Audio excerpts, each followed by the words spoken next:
Welcome back मेरे संख्या संकट पीड़ितों।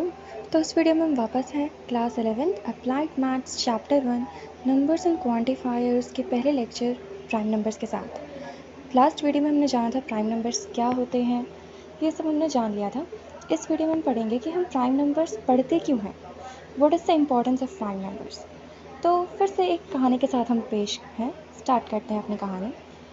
साइबर विले नाम से एक जगह थी, prime ville and cyber ville, so matching. हाँ, तो साइबर विले नाम से एक जगह थी जहाँ पे सब कुछ ऑनलाइन चालू हो गया था। ऑनलाइन का ज़माना है, सब कुछ ऑनलाइन मीन्स शॉपिंग भी ऑनलाइन, मनी ट्रांसफ़र भी ऑनलाइन, यहाँ तक कि फ्रेंड्स के साथ चैटिंग भी ऑनलाइन। यही यही एक मौका था हैकर्स के पास। हैकर्स के दिमाग में आया एक ख़तरनाक आइडिया। उन्होंने क्या किया, उन्होंने लोगों की जो इन्फॉर्मेशन थी वो चुरानी स्टार्ट कर दी। सब कुछ ऑनलाइन होता था तो उन्होंने भी हैकिंग, चोरी भी ऑनलाइन स्टार्ट कर दी। लोग जो एक जगह से दूसरी जगह इन्फॉर्मेशन या डेटा अपना भेजते थे या अपने फ़ोन में स्टोर करते थे, वो सब वो लोग चुरा लेते थे, जो आजकल के टाइम में बहुत ज़्यादा कॉमन भी हो चुका है। एक स्पैम कॉल, गलत क्लिक या गलत मैसेज की वजह से हम सब उसमें आसानी से फंस जाते हैं। सेम उसी तरह से साइबर विले में भी ये सब होने लगा था। लेकिन हर स्टोरी में एक विलन है तो एक हीरो भी तो होता ही है। तो इस स्टोरी में हमारे जो हीरो हैं वो है professor Arjun. Professor Arjun Cyberville के एक महान प्रोफेसर थे। उनके दिमाग में एक आइडिया आया कि क्यों ना हम जो अपना डेटा है उसको अगर हम एक सीक्रेट कोड में ट्रांसफ़र कर दें, तो जो हैकर्स हैं अगर उन्हें डेटा मिल भी जाता है तो भी वो उस डेटा को रीड ही नहीं कर पाएंगे। इस तरह से लोगों की इन्फॉर्मेशन सेफ़ रहेगी और कोई नुकसान भी नहीं होगा। तो प्रोफेसर ने क्या किया कि उनका ये जो आइडिया था लोगों को बहुत पसंद आया। उन्होंने आइडिया दिया कि इसके लिए हम प्राइम नंबर्स का यूज़ करेंगे। जो हमारा डेटा है उसको सीक्रेट कोड में कन्वर्ट करने के लिए हम प्राइम नंबर्स का यूज़ करेंगे, क्योंकि जो प्राइम नंबर्स होते हैं वो इंडिविजिबल होते हैं। फॉर एग्ज़ाम्पल हम एक एग्ज़ाम्पल देखते हैं। जैसे हमारे पास एक नंबर है 17 × 23। यहाँ पे ये दोनों ही नंबर्स हमारे प्राइम नंबर्स। तो उन्होंने एक एग्ज़ाम्पल लिया, उसमें उन्होंने 17 × 23 को मल्टीप्लाई किया, जो हमारा आंसर था 391। अब 391 जैसा नंबर जो है इसका प्राइम फैक्टराइजेशन करना भी उतना ईजी नहीं होता है। हम 1 से लेके 100 तक के बीच में सारे प्राइम नंबर्स को ईजिली रिमेंबर नहीं कर सकते हैं, उनको फाइंड आउट करना इतना ईजी नहीं होता है। चलो, ये तो 3 डिजिट का एक नंबर था, लेकिन व्हाट अबाउट द नंबर 1 0 0 0 0 0 0 0 0 7? इसका प्राइम फैक्टराइजेशन कैसे करोगे? और अगर वो नंबर 300 डिजिट का हुआ तब? In that case, it becomes really difficult to find the prime factorization of such a large number, to find out all the prime numbers. मेरे बस की बात तो यह है नहीं, आपके बस की बात है तो करके दिखाना। चलो, अब ये तो हम समझ गए कि प्राइम नंबर्स क्यों यूज़फुल होते हैं। ये क्रिप्टोग्राफी में यूज़ होते हैं। यही जो प्रोसेस है डेटा को इनकोड करना और डिकोड करना, इसी को बोलते हैं क्रिप्टोग्राफी। प्राइम नंबर्स इसमें किस तरह से यूज़फुल होते हैं वो हमने जान लिया, ठीक है। जैसे व्हाट्सएप कहता है ना, आपके मैसेजेस कोई नहीं सुन सकता, तो वो यही मेथड यूज़ करता है। नेक्स्ट हमारा टॉपिक है greatest common divisor. Greatest common divisor क्या होता है?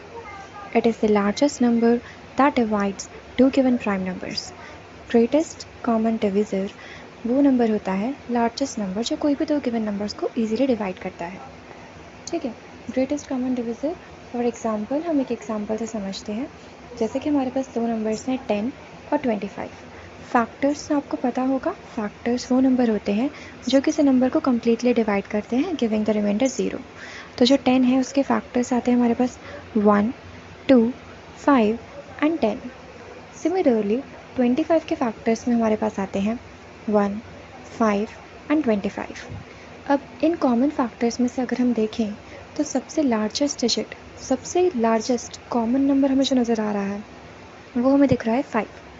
तो 5 ग्रेटेस्ट कॉमन डिवाइज़र है दोनों का, और यही हो गया हम दोनों का GCD, ग्रेटेस्ट कॉमन नंबर। एक और एग्जांपल हम देखते हैं। जैसे कि हमारे पास नंबर्स हैं 13 और 7। अगर इन दोनों का हमें ग्रेटेस्ट कॉमन डिवाइज़र निकालना है तो कैसे निकालेंगे? 13 को जो नंबर्स डिवाइड करते हैं उसमें आते हैं नंबर 1 एंड 13। इसी तरह से जो नंबर 7 है उसके भी जो फैक्टर्स हैं उसमें आता है नंबर 1 एंड नंबर 7। अब इन दोनों के फैक्टर्स में कॉमन नंबर हम देखें तो सिर्फ एक ही है, वो है 1।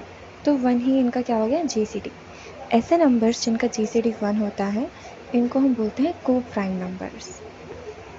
ठीक है, आई होप आपको ये क्लियर है। चलो, ये तो एक बेसिक सा मेथड था, छोटे क्लास में बच्चों को सिखाया जाता है। नेक्स्ट हमारे पास दूसरा मेथड होता है GCD निकालने का, prime factorization method. Prime factorization method में क्या होता है कि जो भी हमारे पास नंबर्स गिवन है उन सबका हम प्राइम फैक्टराइजेशन करते हैं, फिर उसमें कॉमन नंबर्स की लोएस्ट पावर को हम निकाल लेते हैं। जैसे कि एग्जांपल हम लेते हैं, हमारे पास नंबर है 4680 एंड 15708। ये दो नंबर्स हमारे पास गिवन है। पहले हम दोनों का सेपरेटली प्राइम फैक्टराइजेशन करेंगे। तो 4680 का जब हम प्राइम फैक्टराइजेशन करेंगे तो वो आएगा 2 multiply 2 multiply 2 multiply 3 multiply 3 multiply 5 into 30। इसी तरह से 15708 का प्राइम फैक्टराइजेशन आएगा 2 into 2 into 3 into 7 into 11 into 7। अब हमने नंबर्स का प्राइम फैक्टराइजेशन तो निकाल लिया। अब इनका GCD निकालने के लिए हम ये देखेंगे कि इनमें जो है कॉमन फैक्टर्स कौन कौन से हैं। कॉमन नंबर्स जो हैं बस उनको सिंपली में लेना है। जैसे कि हम देखें तो दोनों में 2 की पावर आ रही है। ठीक है, एक में 2 की पावर 3 है और दूसरे में 2 की पावर 2 है। तो उसमें से जो छोटी वाली पावर होती है उस नंबर को हमें लेना होता है। तो वी विल सेलेक्ट 2 की power 2 into 3 to the power 1। इसको हम मल्टीप्लाई करेंगे तो 2 2 4 एंड 4 3 12। ये ही 1 का GCD। ठीक है, आपको प्राइम फैक्टराइजेशन से GCD क्लियर हो गया होगा, आई होप सो। नेक्स्ट हमारे पास जो मेथड है, ये सब तो मेथड हैं, थोड़े लेंथी मेथड्स हैं। One of the easier method we have is Euclid's division algorithm. Euclid's division algorithm वही होता है dividend is equals to divisor into quotient plus remainder. It's very simple, ये हम छोटी क्लासेस में भी पढ़ते हैं, बट उस टाइम हमें बस इसका नेम नहीं पता होता। तो जैसे कि अगर हमें 14 डिवाइडेड बाई 5 करना है तो हम उसको हम कैसे रिप्रेजेंट कर सकते हैं, 14 is equals to 5 into 2 plus 4। आप ऐसे कैलकुलेट कर सकते हैं, 5 2 is 10 plus 4 14। Similarly 27 divide by 3 को अगर हमें रिप्रेजेंट करना है बाय यूक्लिड्स डिविजन एल्गोरिथम तो उसको हम लिखेंगे 27 is equals to 3 into 3 plus 9। अब यूक्लिड्स डिविजन एल्गोरिथम का हम यूज़ करेंगे to find out the GCD of 2 numbers. हम कैसे करेंगे, फॉर एग्जांपल हमारे पास 2 नंबर्स हैं 10 एंड 25। अगर हमें इनका GCD निकालना है तो हम बड़े नंबर को छोटे से डिवाइड कर देते हैं। इसमें हमारे पास बड़ा नंबर 25 है, we will divide it by 10। 25 is equals to 10 into 2 plus 5। अब जो हमारे पास नेक्स्ट जो डिवाइज़र होता है, डिवाइज़र वो हमारा नेक्स्ट डिविडेंड बन जाता है। ठीक है, और रिमाइंडर हमारा बन जाएगा डिवाइज़र। इसमें हमारा रिमाइंडर 5 था, वो हमारा नेक्स्ट डिवाइज़र हुआ, और जो डिवाइज़र था ओरिजिनल डिवाइज़र वो हमारा नेक्स्ट डिविडेंड होगा। अब हम लिखेंगे 10 is equals to 5 into 2 plus 0। जब तक हमें ये रिमाइंडर की वैल्यू 0 नहीं मिल जाती तब तक we will go on dividing them. और जो हमारा GCD होगा वो हमारा फाइनल डिवाइज़र होगा, जिस केस में हमें रिमाइंडर 0 मिल रहा है। तो इस केस में हमें 0 तब मिल रहा है जब हमारा डिवाइज़र क्या है, 5 है। तो हमारा जो GCD हुआ वो हमारा 5 हो गया। एक और एग्जांपल, एक इम्पॉर्टेंट रूल पहले हम समझते हैं। पहले GCD of A, B is equals to GCD of B, E। Means हम नंबर को आगे पीछे कैसे भी प्लेस करें फॉर्मूले में doesn't matter, because we always have to divide the larger number by the smaller number. ठीक है, तो इसलिए हम नंबर्स को किसी भी ऑर्डर में लिखे, doesn't matter, the answer will remain the same. I hope आपको ये टॉपिक्स क्लियर है। नेक्स्ट वीडियो में we will continue with chapter 1 with the next topic that is binary numbers. अगर आपको ये वीडियो पसंद आए तो प्लीज़ इसे लाइक कीजिए और चैनल को सब्सक्राइब कीजिए। Thank you.